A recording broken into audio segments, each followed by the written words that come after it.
¿Qué tal, amigos de Tetrael? Me gustaría, yo creo que han pasado cosas en los últimos días que me gustaría preguntar con el maestro Noriel, me gustaría consultarlo. Ya lo sabéis, amigos, que por aquí por el canal tenéis toda la actualidad, o intentamos por lo menos traeros actualidad, así que ya sabéis, amigos, que os suscribáis al canal y que le deis like a este vídeo, porque eso nos va a ayudar a continuar con este tipo de investigaciones. Vamos a explorar un poco qué es lo que ha pasado últimamente. Aquí lo tenemos. Rusia confirma que ha identificado el cadáver del jefe del grupo Wagner. Sí, el grupo Wagner, ahora vamos a repasarlo un poquito. Es ese grupo que amotinó contra Rusia. Luego lo veremos un poquito. Vamos a repasar también ese incidente. Pero bueno, ya esto me parece bastante relevante. Vamos a repasar, ¿vale?, algunos de los principales titulares de prensa de lo que ha ido sucediendo, ¿no? Han localizado el cadáver, en principio, tras un accidente de aviación, un accidente de avión. Ha aparecido tanto él como su mano derecha y 5 personas más del grupo Wagner muertas. En principio, vamos a ver, se ha hablado de todo, ¿no? Se ha hablado de todo tipo de teorías. Una de las teorías es que Rusia ha matado a este señor, a Prigozhin, junto con su mano derecha y varias personas del grupo Wagner. Ahora repasaremos el motivo del por qué puede haber sido esto, que sucedió en junio. Pero, por ejemplo, aquí vemos, ¿vale? Aquí vemos justamente lo que yo estaba diciendo. Rusia lo ha negado, evidentemente. O sea, Rusia niega haber matado a Prigozhin, líder del grupo Wagner. Dice que es una absoluta mentira. Ahí lo tenemos también. Vale. Como podéis ver, aquí hay una gran conspiración y evidentemente le vamos a pedir a Nodiel que nos diga absolutamente todo sobre esto. Aquí lo tenemos. Fijaos en esto, que es bastante interesante también. Nombre en clave: Lotus, el sucesor de Prigozhin, al frente de Wagner, que seguirá desafiando a Putin. ¿Va a pasar esto? ¿Va a seguir desafiándolo? No. Otra de las grandes incógnitas que quedan también encima de la mesa. ¿Qué va a pasar ahora con Wagner, ahora que no está Prigozhin? Sí.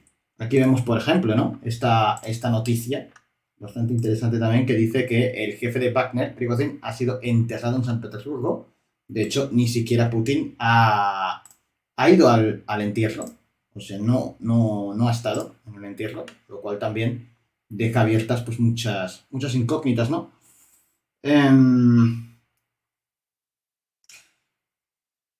¿Qué es lo que va a pasar a partir de ahora? O antes de eso, me gustaría, ¿no? Vamos a repasar un poquito el incidente, porque le vamos a preguntar también a Noriel. El incidente de la rebelión del grupo Wagner que sucedió. Vamos a repasar Wikipedia, si queréis, para repasar un poquito qué fue lo que sucedió, ¿sí? Vamos a ver. La rebelión del grupo Wagner. Según Wikipedia, aquí lo tenemos, nombrado también la Marcha de la Justicia, según Prigozhin, se desarrolló entre el 23 y el 24 de junio de 2023, cuando Wagner, una entidad militar privada de origen ruso, se inmiscuyó en un enfrentamiento armado con las Fuerzas Armadas leales al gobierno de la Federación de Rusia, a raíz de las tensiones en la retaguardia en aumento entre el líder de Wagner, Prigozhin, y el ministro de Defensa ruso en el contexto de la invasión rusa de Ucrania.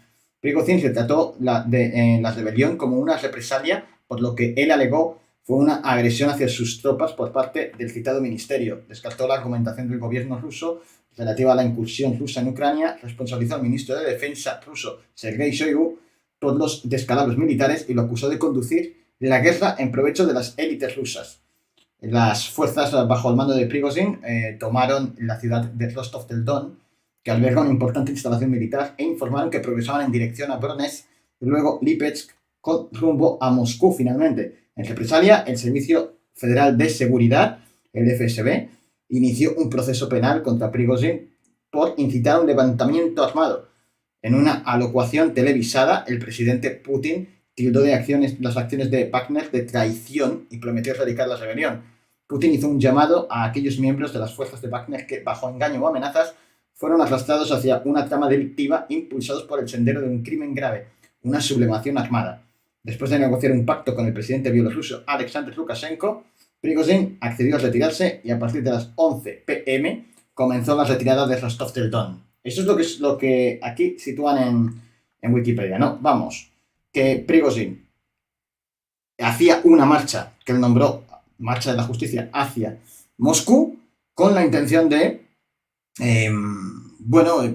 hacer notar, no sabemos bien las intenciones reales, finales, o el desenlace que hubiera tenido, pero digamos hacer notar que la guerra de Rusia está interesada para determinadas élites rusas.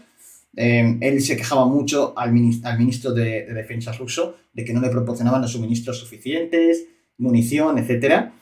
Y después de la sublevación, pues antes de que llegaran, por supuesto, a Moscú, pues eso, que el presidente de Bielorrusia lo convenció para que volviera. Y esto ya suscitó polémica, ¿no? ¿Por qué todo esto fue un gran espectáculo orquestado? Todo esto que fue televisado fue algo orquestado, noticias falsas por parte de la parte occidental, o realmente estaba habiendo un motín.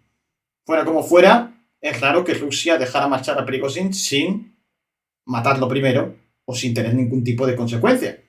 Ahora resulta que aparece muerto en un vuelo. Tanto él como su mano derecha y 5 personajes de Wagner. Esto sería un poquito el resumen, como para ponernos en contexto. Y yo creo que esto merece que lo preguntemos con Laura, si realmente Prigozhin está muerto o está vivo, realmente dónde se encuentra, si es que sigue vivo, nunca se sabe, la trama que puede haber oculta, o qué es lo que sucedió durante ese motín. Vamos a preguntar absolutamente todo y tenemos por aquí por el otro lado, por supuesto, a Laura también, que me va a ayudar con la interlocución de la sesión. Aquí estás más guapa, sí, a este lado. Venga, ¿qué tal, Laura? Hola, bien. ¿Cómo estás? ¿Tienes ganas de saber esto? Bueno, la verdad es que hay bastantes interrogantes, ¿no? Porque no sabemos realmente qué ha sucedido y no sabemos si... Hace meses quisimos hacer esta sesión, Laura, Sí, y la pospusimos por falta de tiempo. La queríamos hacer en junio cuando esto pasó. Falta de tiempo, final de curso, etcétera. No pudimos hacerla. Yo lo consideré importante, ¿te acuerdas? Y dijimos, vamos a hacer sí o sí. Se nos pasó y luego ya se fue de actualidad. No tenía ningún sentido hacerlo. y Y ahora ahora vuelta a aparece esta pasar. noticia, claro. Y dices, tuvimos que haberla hecho. Entonces vamos a hacer dos en una. Te vamos a preguntar sobre aquello y sobre lo de ahora. Claro. Importa más lo de ahora, pero bueno, para entender la trama y el contexto, ¿no? Bueno, Laura, tenemos unas preguntas con Noriel. Sí, unas preguntitas cortas y a pie, al grano, ¿no? Vale, Muy perfecto. concisas para no andarnos mucho por las ramas y que... Sí, conciso esta vez. Sí. Exacto que sí. Y que Noriel nos pueda esclarecer un poco, ¿no? Esas dudas que tenemos. A él le gusta que lo llamen y más sobre estos temas, ¿eh? Sí, así es. Vale, perfecto. Estoy por aquí cambiándome el nombre, ¿vale? Maestro Noriel, guía espiritual de Tetrael. Vamos a llamarlo con las preguntitas que tienes y vamos con ello, Laura. Esto, si te parece, a ver si pudiéramos colocarlo así, pero al revés. Eso ya lo suelo hacer creo que yo estaré bien. después. Te encargas tú. En la sesión, bueno, ahora ya está. Bueno, Laura, vamos con el tema. Empezamos. De acuerdo.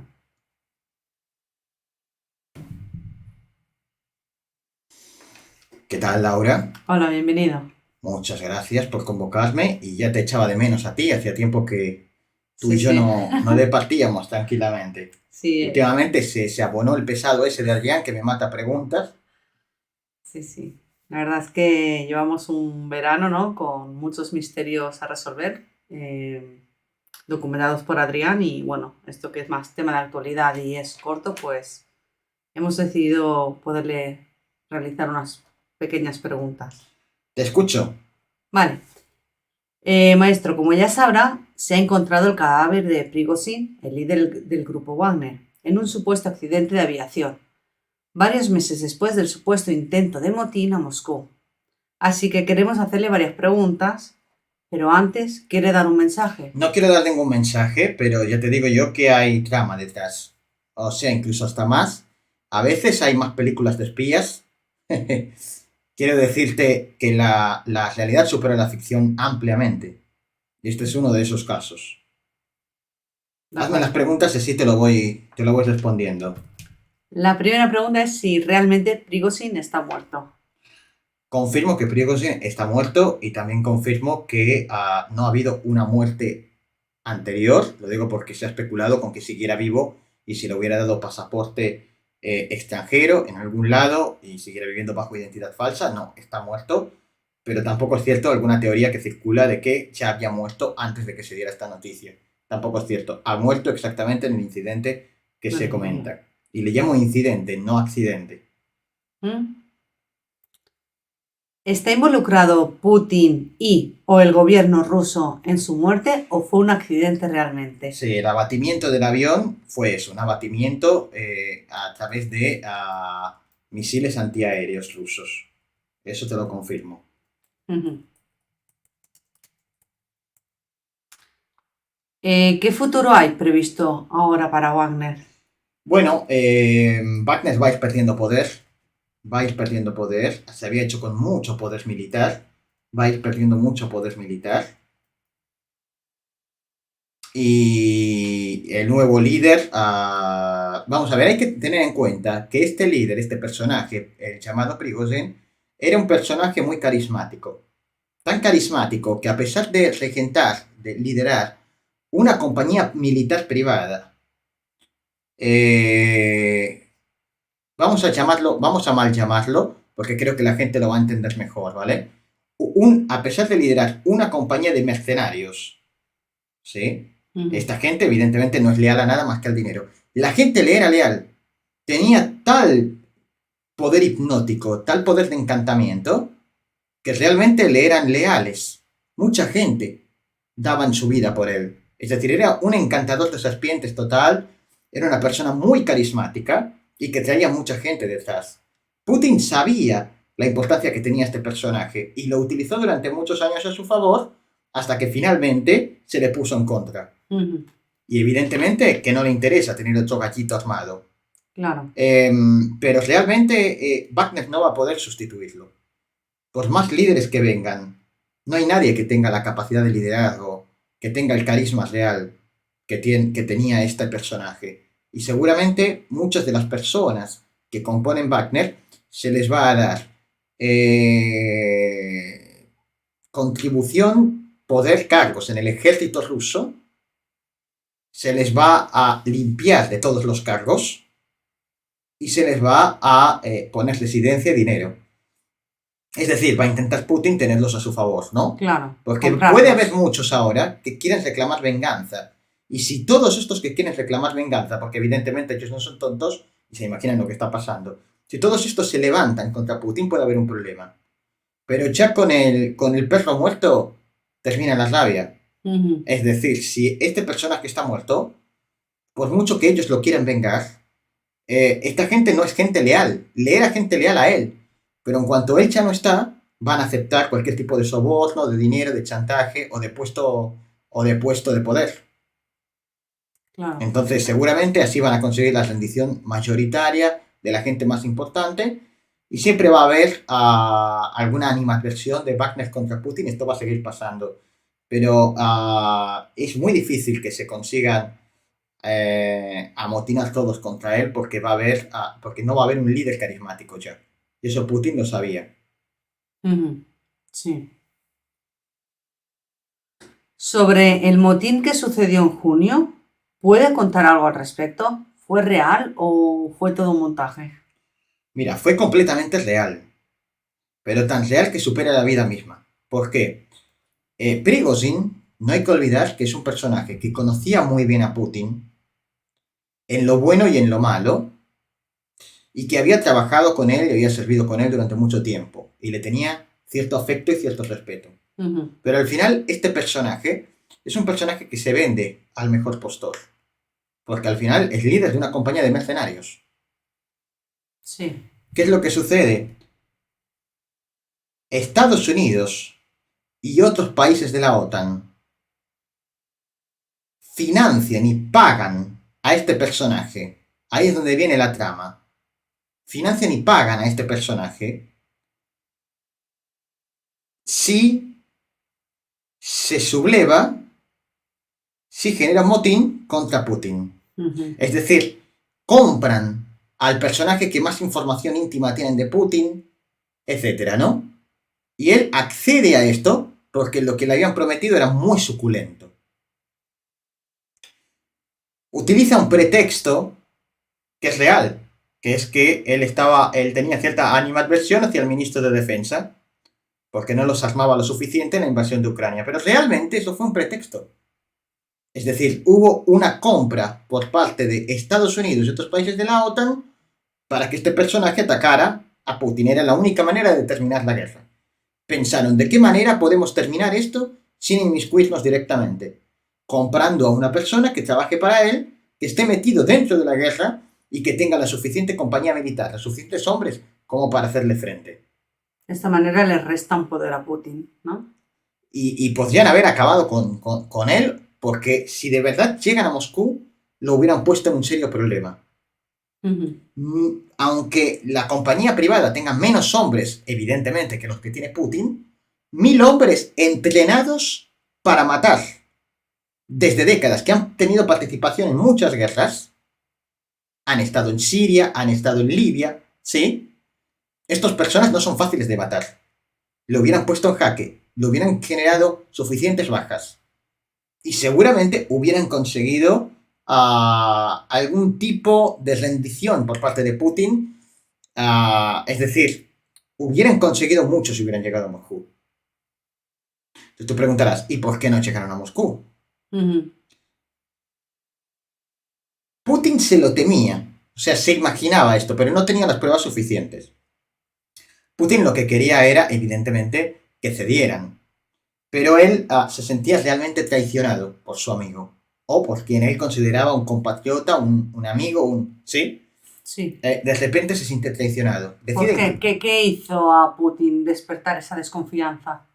No, claro, cuando entran en Rostov con todas las tropas. No consigue. No, claro, y le dice, vamos a Moscú. Claro. Evidentemente, él dice, esto es una traición, ¿no? Y estaba tan enfadado Putin que decide no hablar. Manda al presidente del país vecino de Bielorrusia para que hable con él.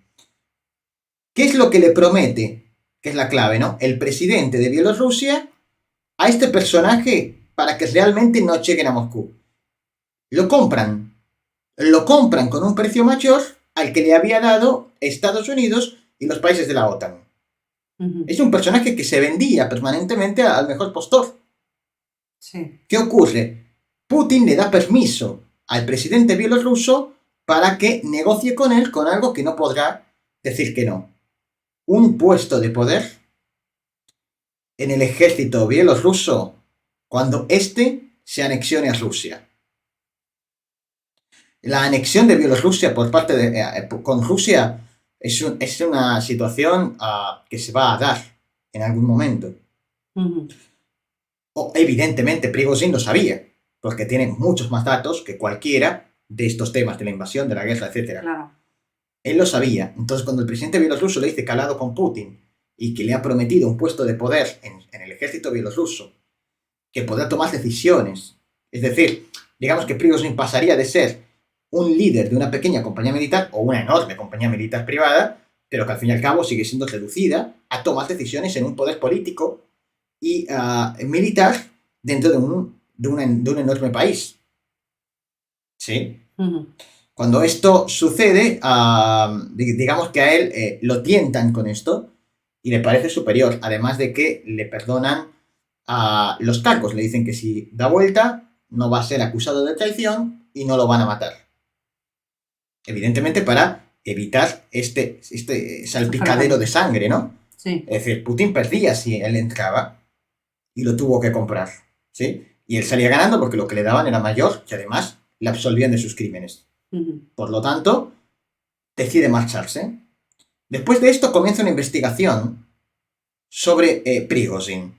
Entra la inteligencia rusa, entran en su casa, entran en todos sus archivos privados y descubren el soborno que se temía Putin ya por parte de la parte occidental. Sí. ¿Qué hace él? Lo manda a matar por sus crímenes. Y, por supuesto, por varios motivos, ¿no? Porque no le piensa dar ningún tipo de cargo de poder a una persona que lo considera un traidor de Bielorrusia. Porque no piensa, tiene que demostrar al mundo su muestra de poder. Porque aunque luego él niegue que lo ha matado, evidentemente inteligencia de todos los países sabe que lo ha hecho, sabe la fuerza que tiene. sea, también es una muestra de poder, ¿no? Evidentemente que Prigozhin se marchó, tuvo una reunión con Putin y se marchó. Intentó aislarse y evidentemente con su compañía él tenía que continuar incurriendo en la guerra de Ucrania y en otras guerras y tenía que seguir teniendo un contacto, pero él sabía que más valía que las aguas se calmaran. Pero a Putin le valían que las aguas se calmaran, para que nadie los relacionara con el incidente anterior. Al final todo el mundo lo ha relacionado, porque evidentemente no ha pasado el suficiente tiempo. Y estamos dentro del mismo marco. Lo ha hecho abatir el avión con un antiaéreo. Esa es la historia. Fíjate que es una historia realmente de película, porque Sí. hay compros, chantajes y sobornos por todas partes, pero te aseguro que lo que se vio ahí no fue un montaje y fue completamente real ese día. Lo que pasa es que, claro, lo interno no lo sabes, no lo cuentan, no se sabe. No, claro, obviamente.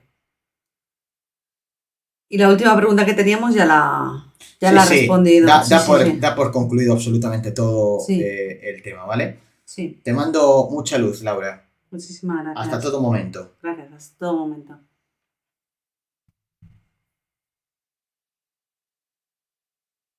Bueno, pues al menos ya sabemos lo que sucede, ¿no? Realmente. Sí, ya sabemos todo lo que ha pasado, Laura. Sí. Así que nada, amigos, suscribíos, ya lo sabéis. Este es vuestro canal. Y también pueden compartir Compartid los vídeos también, una difundir manera de hacer difusión. y dadle también a la campanita para que os avisen de todas las notificaciones.